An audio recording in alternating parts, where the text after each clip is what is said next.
Good morning, everyone. I'm already at take 12 just for this intro. I don't know why, but I have low energies today. So, please bear with me. But we are going to talk about learning styles and processes for someone who have ADHD.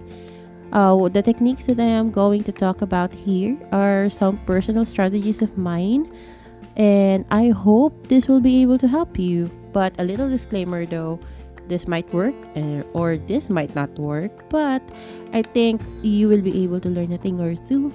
And my methods will not be exactly effective for you, but I will walk you through my process of how I figured out how my mind works best in learning, and though even though it's already late for me.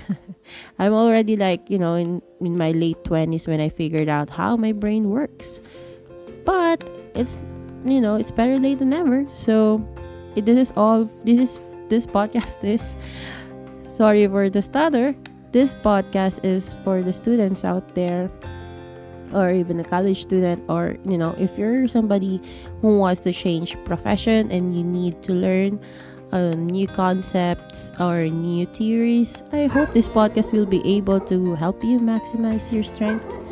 And that's my dog barking in the background, but hey, this is podcast, so I cannot get this perfect, but I hope this episode will be able to help you.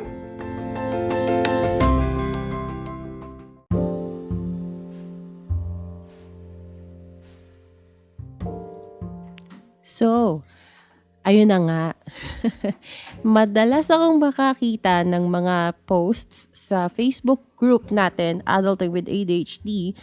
So many people who are asking how they can learn best at school. And in this podcast, I'm going to share my own strategies, or let's say that for most of my life, I'm a self-learner. I taught myself how to read, how to draw, how to ride a bike, how to braid my hair. So, actually, and also, when I figured that out, my learning style, I nalaman ko na, the standard way of learning will not work for me. Don't get me wrong. You still have to go to school, of course. Pero, don't force your mind to learn how the neurotypical minds learn. All right. So my strategies might be counterintuitive for some. This might work for some, but hey, I will just give you a rundown of my own processes on how I figured out my learning style, or how my brain works best when it comes to learning. So, all right, we are going to use the recent situation that I have encountered. So, because I want to expand my skills and talents when it comes to design and website development, I figured out I should apply for a website quality assessment work. So, aside from the design, which I just learned by my own, I learned how to design websites, because I'm also artistic as well. So, and for the very long time, I really wanted to design a website. So, I have learned that, but I told myself that I shouldn't stop in just designing a website. I should I should learn other skills that relates to it. So I applied for this work, and apparently I'm not qualified for the job because I really didn't know anything about quality assessments, etc., etc. And then, but they gave me a shot, thank God. And now I can say that I am really effective at my work, even if I don't have any background in website QA, but I was able to manage through it, or I was able to pull it through. So, that's why I'm really confident in sharing my own strategies. I hope you will learn a thing or two. So, okay, let's start. Number 1, determine your learning style.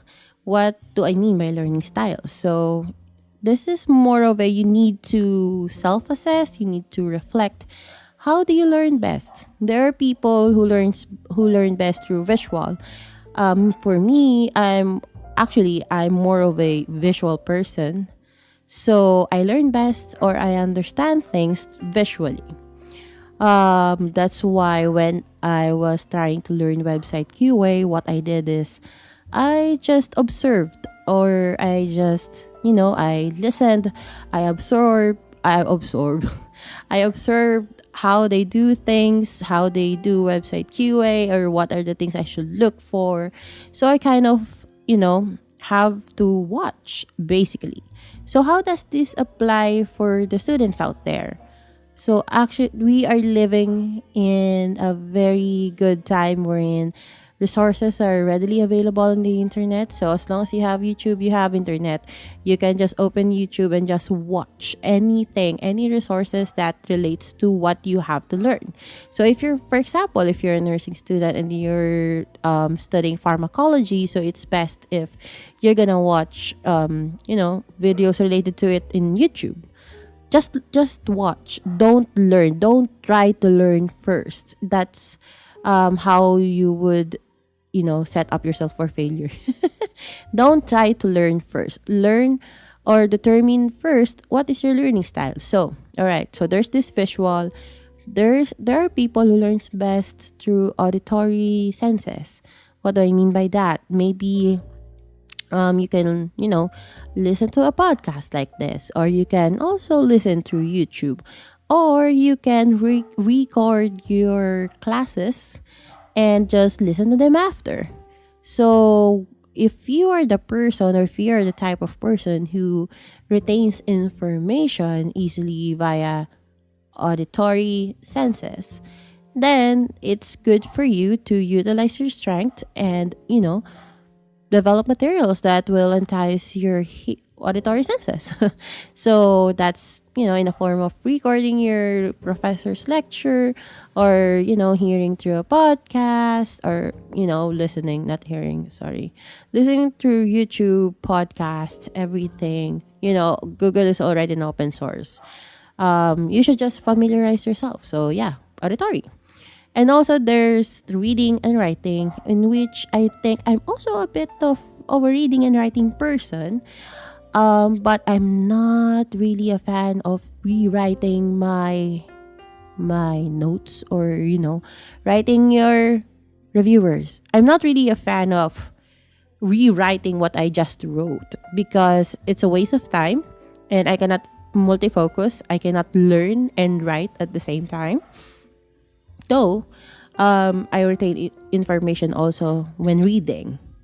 But it actually depends on the topic. Like, for example, if I'm gonna learn about a really weird topic, like, I mean, not that weird, but if I'm going to learn about quantitative techniques, for example, it's rare in YouTube or in anywhere else in the internet to watch videos about it.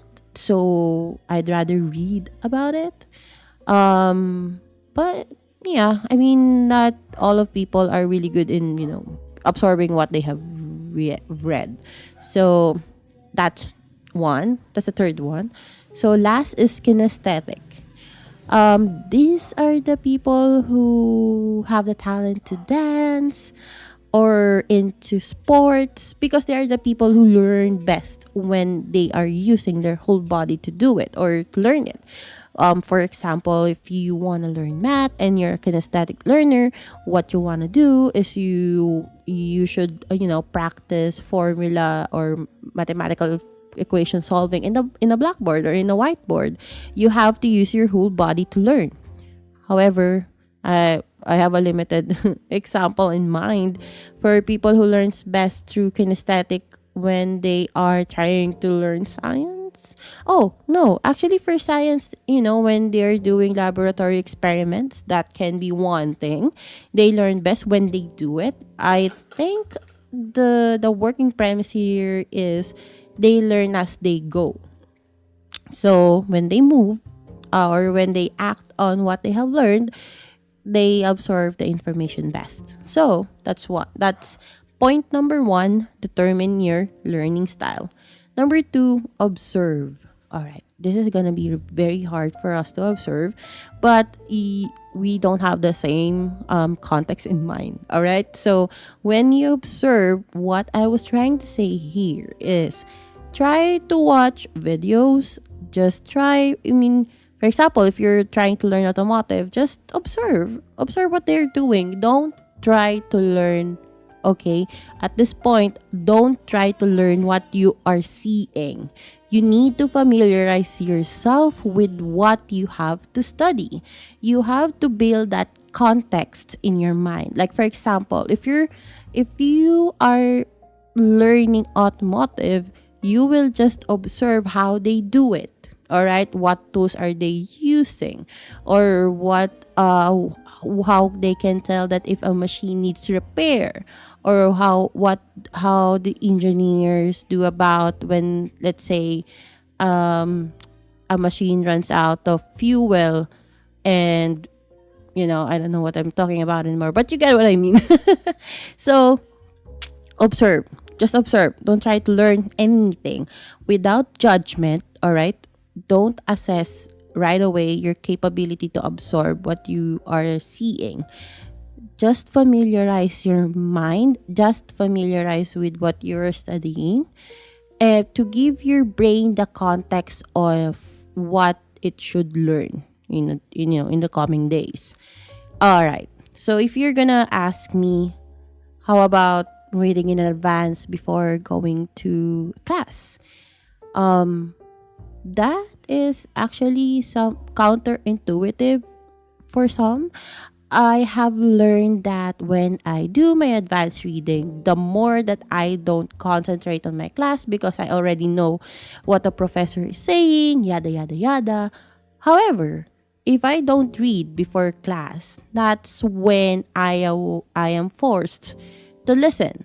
However, I don't absorb information the best in that setting because the professor's already trying to teach you the material, and then I am not familiar with what the professor is saying. So sometimes when I have questions, I will get stuck on that question and I will not hear the preceding sentences anymore. So because I'm too fixated on what I cannot understand, and the tendency is for the 3 hours that the professor is lecturing, oh, I have learned for only 20 minutes.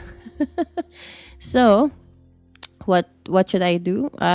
Before classes, I don't read what's the outline for that day. But what I'm gonna do is I'm gonna watch videos, or I will just familiarize with the processes of, like for example, accounting. I watch YouTube videos, or I just came through the textbook, not really reading anything, but familiarizing myself with the structure of the material. And then that when I was able to learn best in a class setting. So I think it's more of a, when you're observing, you have to just, familiarize yourself with the material. Don't force yourself right then and there to learn it. The key here, I think, don't take me for this, or don't quote don't quote me for this. I'm not an expert or anything, but in this stage when you're observing, you have to engage your thinking mind. We have a very amazing mind.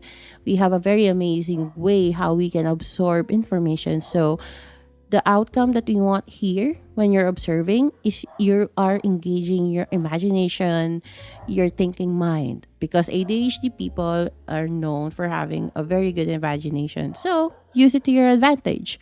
Observe, let your imagination run free, ask questions if possible, but just observe. Don't try to learn. Don't try to memorize anything yet, because you will set up yourself for failure. All right. Point number 3. I'm sorry for going too fast, but I'm not on concerta right now, and I'm on like beast mode when it comes to my dal moments. Dal dal dal dal dal dal. All right, so number 3. Familiarize yourself with concepts or systems. This is what also I also mean. This is what I also mean by observing. If it will be better if you will figure out the concepts or the systems. Like for example, you are studying about respiratory system. You will just familiarize yourself how the lungs breathe in, breathe out oxygen. How does it observe oxygen? Just observe. Like the purpose of the lungs is to bring oxygen into the body and exhale all of the carbon monoxide. Carbon dioxide out of your body, and just that, just familiarize yourself with all of the process and concepts. If you don't know what the concept is, just Google it. Okay, there's this wonderful video. Already forgot the title, but it discusses about the psychology of learning, and they have mentioned in that video that when you are trying to learn, always look for concepts or systems. Why? Because if you will go to the last part of studying the terminologies, it will be really helpful for you if you know the concept or system behind it. It will be easier for you to learn information if you know the system or the concept behind that information. So that's point number 3, and I hope I'm making sense so far. So number 4, create a structure in mind. All right, this is different from the concepts you are trying to familiarize yourself with or systems. This time, you are now starting to learn. So create that structure in mind, like table of contents. If you have any book right now, just, observe how the table of contents was written. So you will have an idea what key points or what information you should look for. So when you are trying to learn, think of a table of contents in mind. You have to come up with your own table of contents. Don't be afraid of making mistakes, because in this stage of learning, you are always allowed to create mistakes. Actually, mistakes are encouraged. And when you are when you are committing mistakes, or when you got something wrong, it actually scars your memory, and you learn best through memory scarring. So the outcome that you want here is you want to scar your memory. So create your own table of contents. You know that it's not the best or it's not the most accurate table of contents, but the outcome that you want for here is you want to learn, or you want to commit mistakes at this point in time. So you learn as you go, you correct your table of contents as you go, but create that table of contents in mind or write it down. Okay, so all right, number 5. Second to the last point. Once you're familiar with what you're studying, start learning the terminologies. What do I mean by this?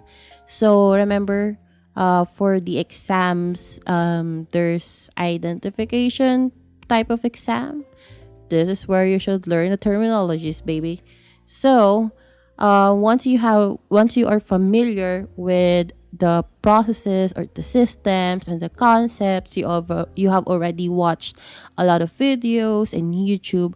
This is where you learn terminologies, and it will help your mind actually, because you will tell yourself, this is familiar, this concept is familiar, or this terminology is familiar. I have been hearing this terminology a lot from the videos that I have watched. So the memory retention here is actually higher because you're already familiar. It's really counterintuitive for us with ADHD to study the terminologies first, because the tendency would be you will be discouraged from learning because you think you're too stupid, because you cannot memorize the terminologies, you cannot focus, you cannot exert your energy in learning because you think you're stupid, because you're trying to learn the terminologies. And actually, that is very counterintuitive. What you need to do is put that first process at the last portion of your studying so that you can absorb the information better. All right? So, for my last point, practice what you have learned through the steps that I have mentioned earlier. Just repeat the process. Practice what you have learned. Because we learn best when we do it. We learn best when we apply it. We learn best when we commit mistakes. Engage your imagination. And don't beat yourself too hard if you cannot focus. That's a part of who we are, really. And if you are a great procrastinator, actually it's fine. Actually, in my college days, I don't write my marketing plan ahead of time. I start doing it 2 nights before the submission. Yes. But before I learn or before I write my marketing plan, I already do these steps. I familiarize myself with the strategies that I want to write. I already read a lot of historical material in terms of like I have already studied the target market that I want to propose in my marketing plan, so on and so forth. I don't have notes because my memory works best through in that way. I believe I'm a firm believer of um writing your note or your reviewer is a waste of a lot of time. I really don't write my reviewer, but what I do is I doodle what I learned in my notebook. So that's actually why I cannot, my friends cannot borrow my notebook because it doesn't make sense to them, but it makes sense to me. So the moment that I write my marketing plan 2 nights before the deadline actually gives me the energy to just write it or just focus on it because of that adrenaline that I need for me to finish my paper. And actually, if you're also the person na katulad ko, it's not, don't beat yourself up if you're like that. It's not actually wrong or it's not technically wrong. It's just your way of doing things. It's just the way you learn or it's one of the best ways for you to be productive because ADHD people cannot be proactive. Sorry to say. It's like um a challenge in our executive functioning. If you're gonna be proactive, it's like a really huge challenge in your executive functioning. So I hope you learn I hope you learn something from this podcast, but I'm going to discuss some learning techniques like the Feynman technique, and I actually was able to like learn a lot of things through that technique when I'm trying to ask questions rather than just trying to understand what I have learned. Or there's also this one technique, I'm not sure if it's also Feynman, but if you were able to say or explain again, sorry, that's my baby. If you're hearing my baby, in the background, that's her. So yeah, there's this technique called, okay, I just told you guys that I don't know the name of that technique, but in this technique you will try to explain to yourself what you just learned, and if you were able to explain it in the right way, then yes, maybe you have learned it, maybe. So yeah, these are my personal techniques. I hope you learned a thing or two again. So, and also this goes for all the students that who cannot afford consultation or medication. I hope you learned something from me today. Actually, my concepts are just a little bit of nuggets of wisdom that I got from here and there. I actually tried to Google the techniques how people with ADHD can learn best, but yeah, I cannot find anything that makes sense to me. That's why I created this method, or should I say pointers. And if you can hear my dog in the background, that's because I don't know why she's barking like that. But yeah, let me know if you have any questions. I'm always available in Facebook Messenger, or you can just ask questions here in my podcast. And all right, see you soon. Bye. Or see Yeah, hear from me again soon. Bye.